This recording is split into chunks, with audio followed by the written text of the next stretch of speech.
So I've had a lot of you feel a little bit overwhelmed by all of this electron group, molecular shape, codes, hybridization, bond angles. So I wanted to put something together all in one place, and hopefully you've had a chance to sort of work through this worksheet yourself.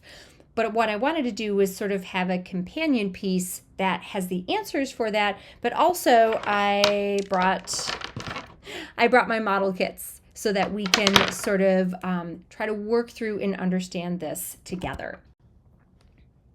So part of the strategy is to understand that when we're talking about electron groups, all right, electron groups are things that are around a central atom, and those things can come in two flavors. They can be atoms, or they can be lone pairs. No matter what it is, whether it's atoms or whether it's lone pairs, we need to give room for them. That's this whole concept of VSEPR theory, valence shell electron pair repulsion. Whether it's bonds that have the electrons, or it's a lone pair that is the electrons, we need to give room for that. Okay, and so that's where these X's and E's come that generate our code. So we have basically electron group arrangements that account for 2 things, 3 things, 4 things, 5 things, or 6 things. So that's why we have these possible numbers of electron groups. So what we need to do, and I'm going to go through these sort of a group at a time, is understand that if we've got 2 electron groups around, what's the code going to be? What's the electron group name going to be? And that's a key that I want to make sure people understand, is there needs to be narrative or name things that go in here, which is different from the code, which is different from the numerical number that we have for the number of atoms, the number of electron groups, the number of lone pairs. So I want to sort of highlight these for all of these. And again, I brought my models to sort of give us examples. Okay. So when we're talking about 2 electron groups, and we're talking about bond angles that you'd have around a central atom, the only real option is if both of those things, remember things being atoms or lone pairs, the only things that we can really have to have a central atom is to have 2 atoms that are around that. So I'm going to zoom in from time to time sort of down here to sort of summarize. When we need to give room for 2 things, and those 2 things are atoms, whether they're electron groups or we consider sort of them as atoms in the molecular shape, we're going to have something that is linear. So 2 bonding groups, 2 electron groups are going to give us a bond angle of 180 degrees. And I don't have an example really of this guy, but that's what's at the top of our sheet here. So sort of running through what we have here, we're going to consider the number of electron groups. We're going to parse out whether those electron groups, let me put this up here too, these electron groups we're really going to call things. Whether those electron groups as things are atoms or lone pairs, we still need to give room for them. And again, we'll classify whether they're atoms or lone pairs. And again, that's going to have a distinction at times with what the molecular shape would be. But for this very simple first example, both of those things must be atoms if we have a central atom.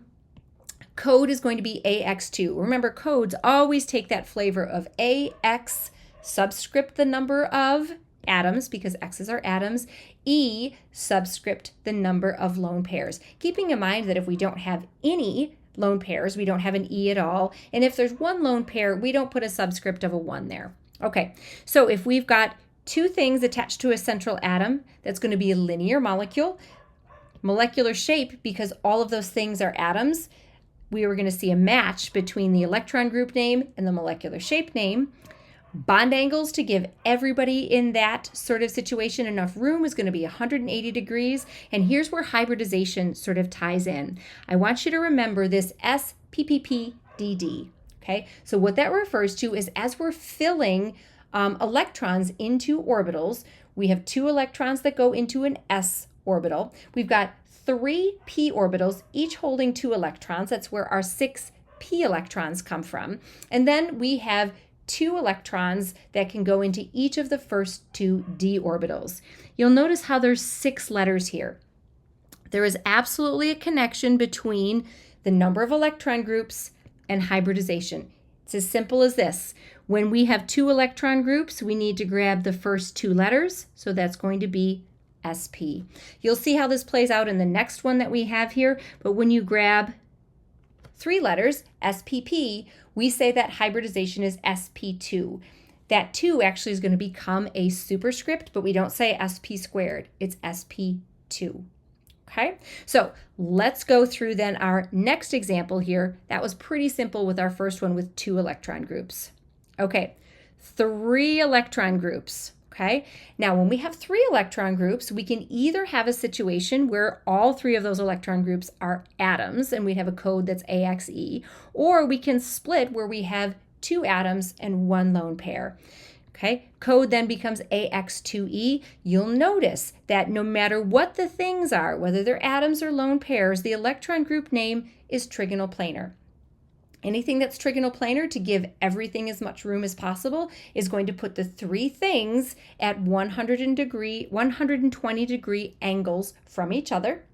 Okay, and if we're talking about hybridization, you'll notice that there's only one hybridization that we have. It's sp2. 3 things, grab 3 letters, that becomes sp2 for the hybridization.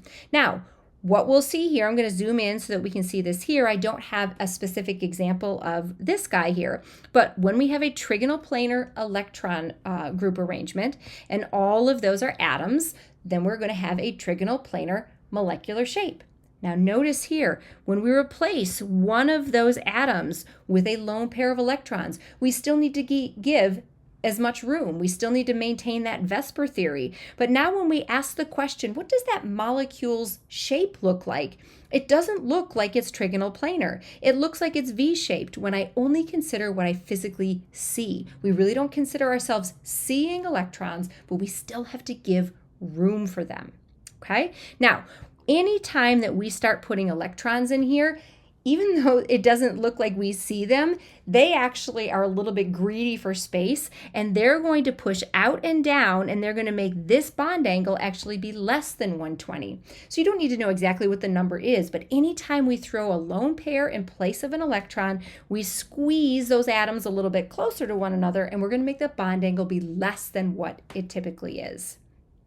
Okay, so you'll notice here we have a distinction whether we have things as all atoms or things as a mix of lone pairs and lone pairs of electrons and atoms. That distinguishes the molecular shape. Trigonal planar when all of the things are atoms, and in this case, when we replace one of those atoms with a lone pair of electrons, we get a bent shape. Okay, I went a little bit slowly, maybe a little bit repetitively in those first 2 electron group arrangements. I'm going to go a little bit more quickly. I'm going to have some neat examples to sort of look at here, but you'll notice here we're only going to have 3 electron group arrangement names we need to remember. But look at all of these names for the molecular shapes, because now we're going to have lots of different options for what can happen when we replace an atom with a lone pair. Okay, so I'm going to go through and I've got some examples here that I want to be able to highlight as we study these. All right, moving on to things that have 4 electron groups. Now, 4 electron groups is always going to be tetrahedral in its electron group shape. So I'm going to show you this is a tetrahedron that we have here. Bond angles of a tetrahedron are always 109.5 degrees, no matter what how I turn this or rotate it in space. I'm going to see 109.5 degree bond angles. Okay, this is going to be, actually this is methane. This is a carbon atom and 4 hydrogens. And so what we're going to see here is that since all of the things that I have around my central atom are atoms, that's our first one here. 4 atoms, no lone pairs. Okay, the code is going to be AX4, and when the code is AX4, we have no E's, we have no lone pairs of electrons. The electron group name matches the molecular shape. So this, again, is a molecular shape that is a tetrahedron, or it's a tetrahedral. Bond angles are 109.5. Going through our hybridization, 4 electron groups, whether they are bonding to atoms or they are lone pairs of electrons, 4 things mean I've mixed 4 letters. SPPP, that becomes SP3. You notice that that 3 is a superscript, but we don't say SP cubed, it's SP3, but that's how we indicate that. So one of the things I'm going to highlight here, and I want to show you what happens here, and then we'll actually look at molecules. Okay, so this is carbon. Carbon likes to have 4 bonds and no lone pairs. I've gone through this with some people already, so just as a way to remember sort of patterns that we see for bonding, 4 atoms that live in the second row of the periodic table, like carbon, nitrogen, oxygen, and any halogen for that matter, okay? But specifically for fluorine, we only have s and p orbitals. So we can't have hybridizations that push electrons into the d orbitals. That's also why those atoms cannot expand their octets. Okay, so little strategy here. I want us to think about the kinds of bonding that we're going to see for something like carbon. So each of my fingers here is going to represent 2 electrons. What I'm going to have on my left hand here represents, it's probably on your right, but what I'm going to have on this hand here is going to represent electrons that are part of bonds. Remember, my finger each represents 2 electrons. Each finger is going to represent 1 bond. Okay, and then my other hand here is going to indicate electrons that appear as lone pairs. For anything that obeys the octet rule, I never can have more than 4 fingers up. Okay, so what we're going to have here is something like carbon. Okay, carbon forming bonds to hydrogen there in methane, 4 bonds, no lone pairs. As I march one element further on the periodic table and I get to nitrogen, what happens with nitrogen? Nitrogen likes to have 3 bonds and 1 lone pair. I'm going to march 1 atom further. I'm going to see that I'm going to have oxygen. Oxygen likes, I probably should go like this, 2 atoms and 2 lone pairs. Okay, I'm going to keep marching forward and I'm going to have my halogen like fluorine having 1 bond and 3 lone pairs. So again, highlighting when I have carbon, 4 bonds, no lone pairs. And I start trading how I like to bond. Nitrogen, 3 bonds, 1 lone pair. Oxygen, 2 bonds, 2 lone pairs. Halogen, 1 bond, 3 lone pairs. Okay, but I always just have 8 electrons. That's how I always know when I look at Lewis structures if something is wrong, because I will see patterns that don't reflect that. Now, why we have that pattern too, convince yourself. When we have 4 bonds to carbon, 3 bonds to nitrogen, 2 bonds to oxygen, what you'll have there is you'll have atoms that have 0 formal charge. That's a really important thing to making a good Lewis structure. Okay, so I want to highlight, coming back to our tetrahedron here, this was carbon, likes to have 4 bonds, okay, no lone pairs. Now, what happens when I make something that's like ammonia is I need to take off an atom and allow it to be a lone pair of electrons. So that's essentially what I did, but what I want to show you here, I'm going to keep methane and imagine that I just did that and I made, here's ammonia. So it still looks like it's the bottom half of my tetrahedron, but this top piece now is replaced by a lone pair of electrons. But I still need to give room to those electrons. I still have 4 electron groups because I have 3 things. I have 3 atoms and 1 lone pair. So I still need 4 electron group arrangement. I still need tetrahedral, okay? Now, what happens though is the shape of this molecule is not a tetrahedron anymore. Now what it's going to be is what's called a trigonal pyramidal shape. So that's this guy right here, trigonal pyramidal, triangle-shaped pyramid. So if I imagine this is a pyramid that I have here, here's the flat base of my pyramid, here's my apex. I've got 3 sides to this pyramid, right? So that's going to be a trigonal pyramidal molecular shape, okay? That's what we have for ammonia, NH3. So let's imagine now I go from replacing one of my atoms with a lone pair to get ammonia, NH3. If I were to remove another atom to make a lone pair of electrons fit there, I'm going to get my oxygen series, okay? Oxygen likes to have 2 bonds and 2 lone pairs. Okay, so what we'll notice here, and I'm going to try to show this, I'm going to have, here's my tetrahedron. Maybe I can put these in my hand here. There's my tetrahedron, okay? Here's a tetrahedron with my ammonia where I replaced one of the atoms with a lone pair, okay? And what happens here, and I'm going to have to sort of hold this up here, okay? When I replace 2 of my atoms with lone pairs, I get something that is V-shaped or bent, okay? So going through here, this was, and let's actually even put in our examples, this was CH4 for 4 bonds, or 4 atoms, no lone pairs. It was NH3 for 3 atoms, 1 lone pair.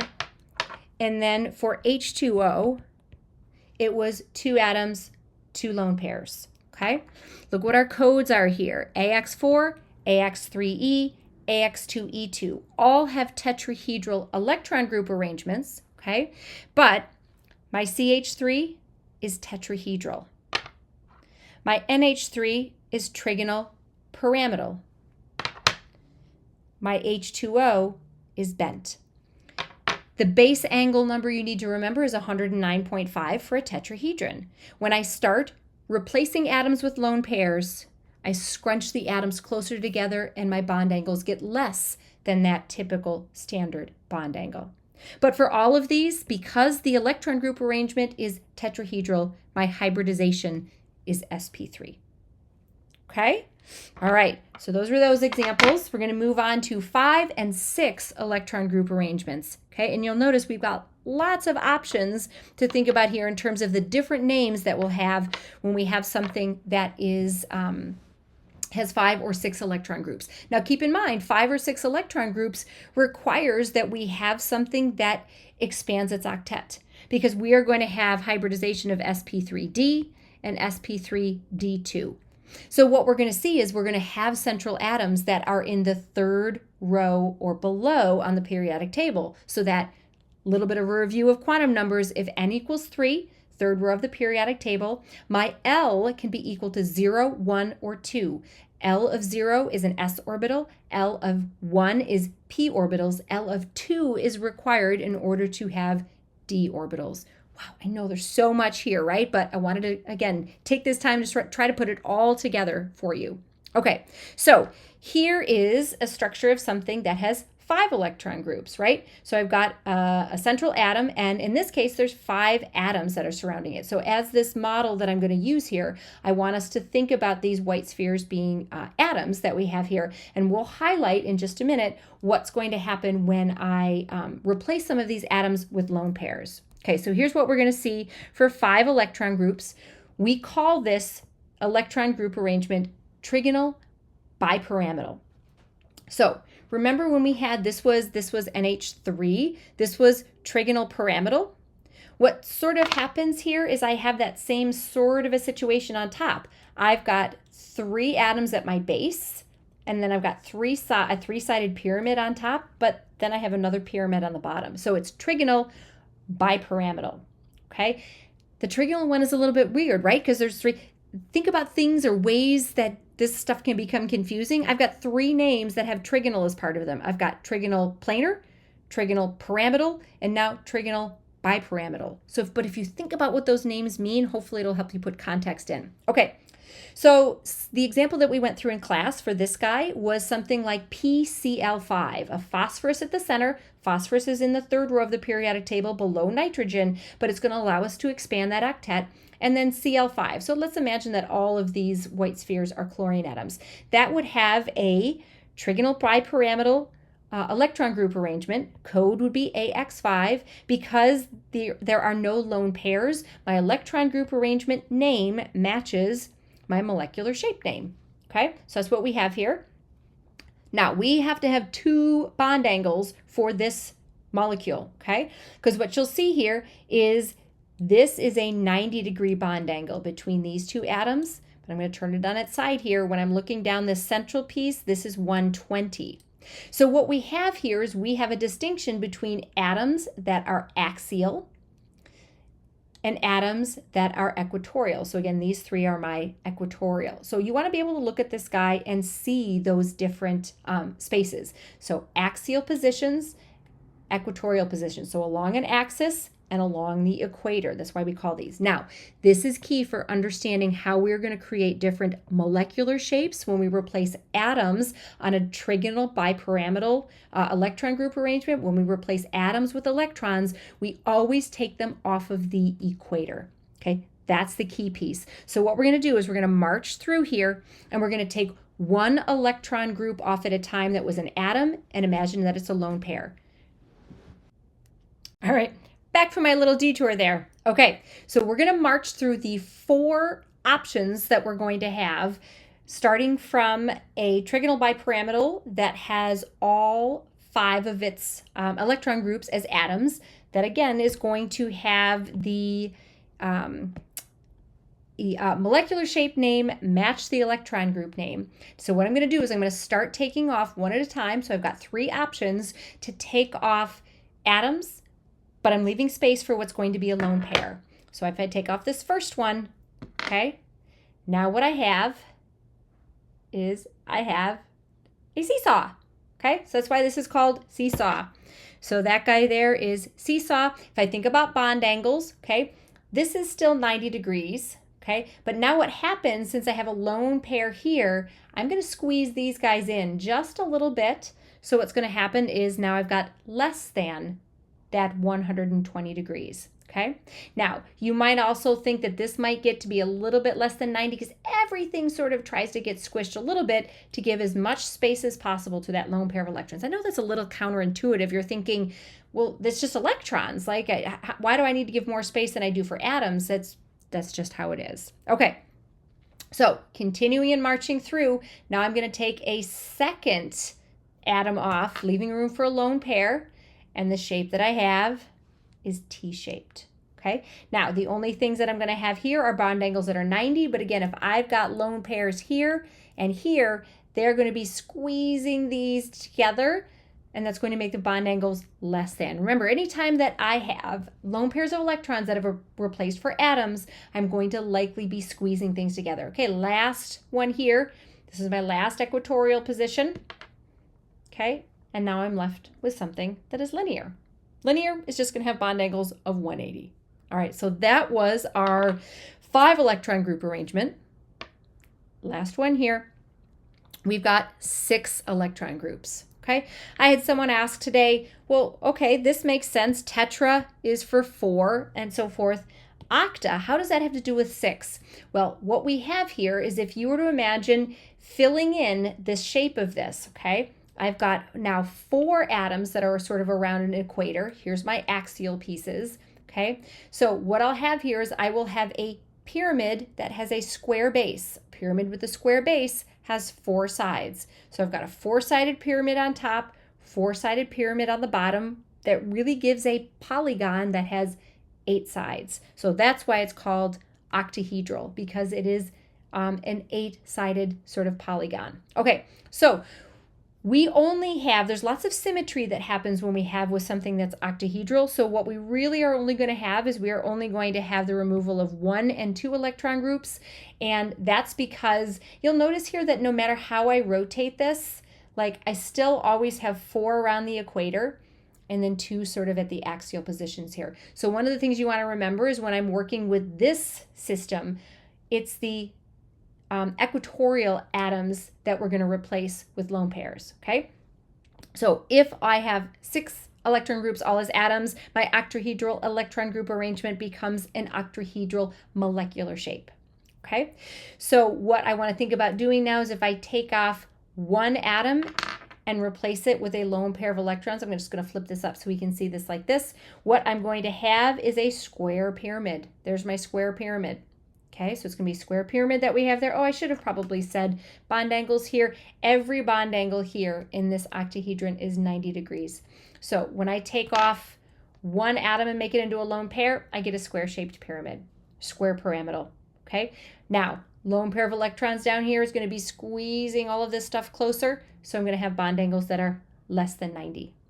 Oop, forgot hybridization. I'm mixing all of my letters together, so it's sp3 D2. Don't know if we got a chance to share the hybridization for our last guy, sp3D.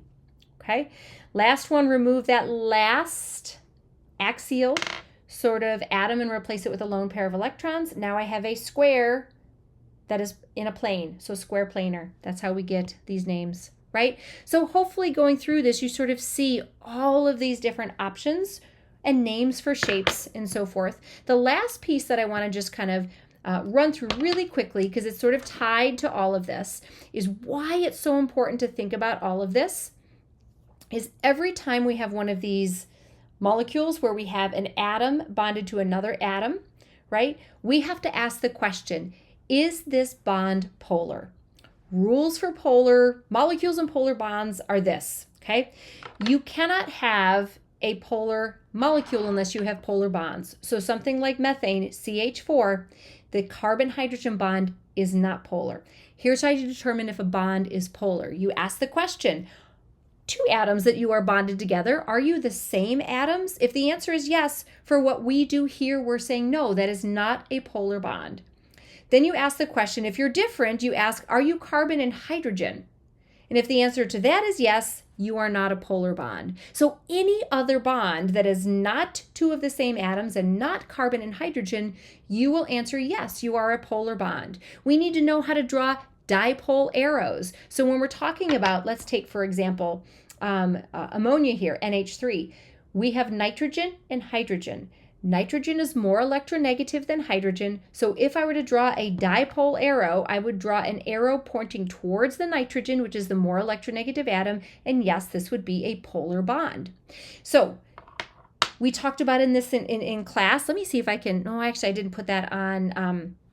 Let me do a quick extra slide here. I'm going to do a blank slide. This was an important thing that we had in class. So I'm going to highlight here that all molecules, right, have bonds. So any molecule that I can think of, I can fit into this circle and it's going to have bonds. So then we think about the question, make a smaller circle here. What about a molecule that has polar bonds, right? All molecules have bonds. Not all molecules have polar bonds. And again, asking that question, if you have two atoms that are bonded together, where A and B, as long as A is not equal to B and they are not equal to, and then let's put it this way, let's say we're not have carbon-hydrogen bonds, okay? You are a polar bond. You will draw one of those special arrows where we point to the more electronegative atom. Okay, so every single one of my molecules that I had here, okay, I've got bonds in it. Not every molecule like CH4 has polar bonds, okay? Now we take something like ammonia. This guy has polar bonds. And what's important now to think about is the last little circle that's going to go inside here is polar molecule.